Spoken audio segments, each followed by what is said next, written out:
Hello everyone, কেমন আছো তোমরা সবাই?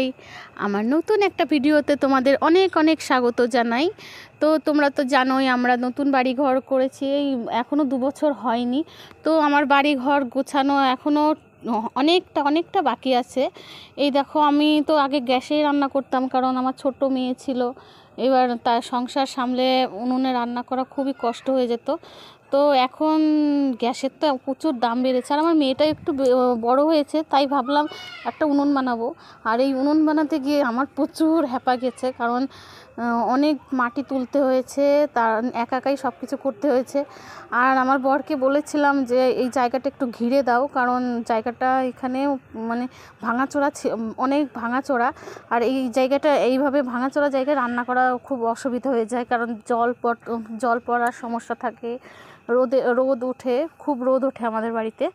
তো আমার বরের সময় হয়নি, আমি তার ওর জন্য আর অপেক্ষা করিনি, আমি নিজে নিজেই চারদিকটা যতটা পারছি ঘিরে নিচ্ছি।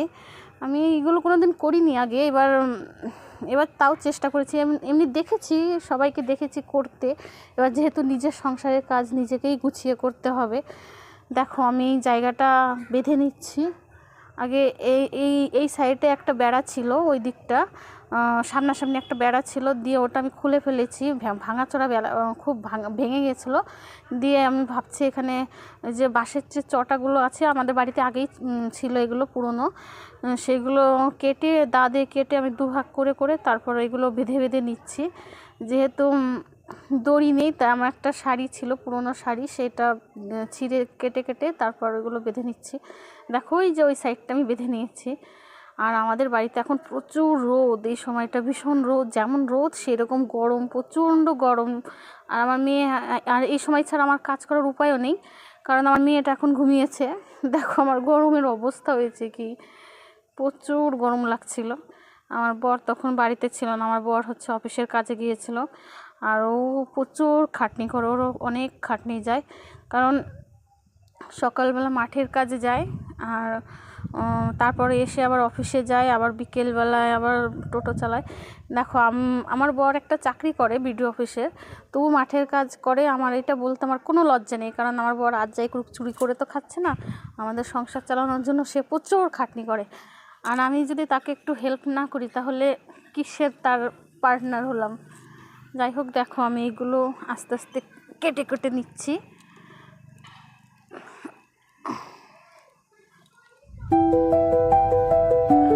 প্রথম ফার্স্টের দিকে এই সাইডটা, ওই সাইডটাকে ঘিরে নেব। আমাদের বাড়িতে পুরোনো টিনগুলো আছে, সেই টিনগুলো দিয়ে এই জায়গাটাকে ঘিরে নেব। আর ওই দেখো উনুন বানিয়েছি, আর এখনও উনুন বানানো হয়েছে। আর ওই দেখো আমার শাশুড়ি এখান দিয়ে যাচ্ছে। তো উনুন বানানো হয়েছে, কিন্তু এখনও পাইপটা বসানো হয়নি, পাইপটা এখনও আনা হয়নি, বসানো হয়নি।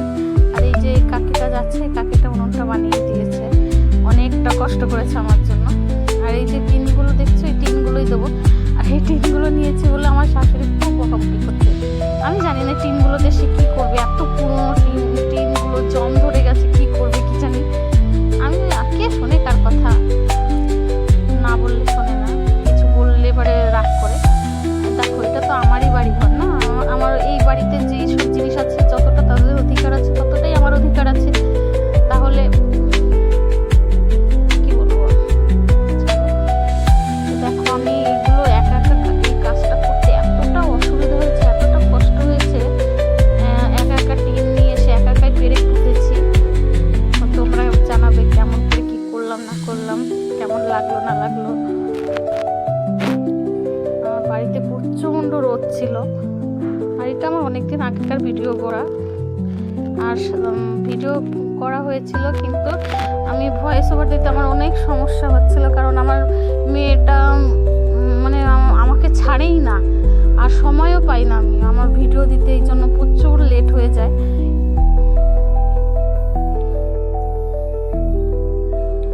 ওই যে দেখো অনেক কষ্ট হচ্ছে, কারণ ওই সাইডে অনেক আছে, জঙ্গল আছে, কারণ হচ্ছে ওই সাইডটা আমি ধান সিদ্ধ করেছি, তো প্রচুর জ্বালানি আছে ওইখানটায়, যার জন্য অসুবিধা হয়ে যাচ্ছে এখানে করতে।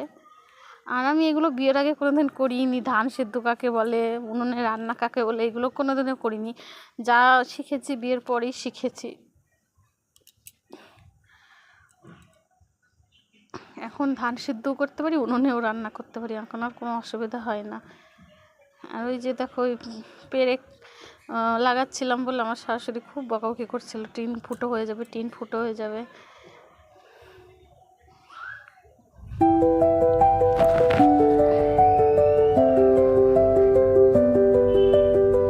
আর একা একা খুব কষ্ট হচ্ছিল পেরেক পুঁততে। মোটামুটি যেটুকু পেরেছি সেটুকু করেছি।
আর এই দেখো ওই সাইডটা আমার লাগানো হয়ে গেছে, এখন এই সাইডটা বেঁধে নেবো। এই সাইডটা ইয়েগুলো এই বাঁশটা কেটে তার সাইজ করে নেবো। আর ওই সাইডটা দেখো আগে পাটকাঠিতে মাপ দিয়ে দিচ্ছি।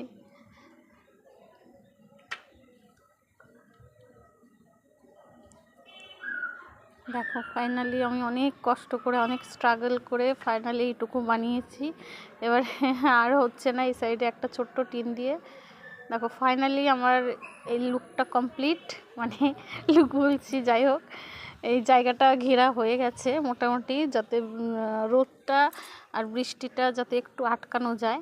আর বেশি বৃষ্টি হলে তো আর এখানে রান্না করবো না, তখন গ্যাসেই করব। আর এই দেখো আমাদের গ্যাস শেষ হয়ে গেছে। সন্ধেবেলায় এই চুলাতে আমি আপাতত ভাত বসিয়েছি, এখনও গ্যাস আসার কোনো খবরই নেই। আর ওই দেখো আমার মেয়ে একটু একটু দেখা যাচ্ছে, আমার মেয়ে স্ট্রোলারে বসে আছে। এই স্ট্রোলার ঠেলতে হচ্ছে আর জাল ঠেলতে হচ্ছে, এদিকে দোকান সামলাতে হচ্ছে, প্রচুর প্রচুর ধকল যায়। তবু আমি ট্রাই করছি যাতে সব কিছু ম্যানেজ করা যায়, নিজে হাতে ম্যানেজ করতে পারি। তো তোমরা, আমার বর তো খুব প্রশংসা করেছিল এই জায়গাটা আমি একা একা বানিয়েছি দেখে। তোমরা অবশ্যই কমেন্ট করে জানিও কেমন করে কেমন হয়েছে না হয়েছে। আর এই দেখো আমার মেয়ে বলছে ঘুরতে যাব। তো আজকের ভিডিওটা এই পর্যন্তই। ভালো লাগলে অবশ্যই লাইক কমেন্ট শেয়ার করো। ভালো থেকো তোমরা সবাই। Still happy. বাই।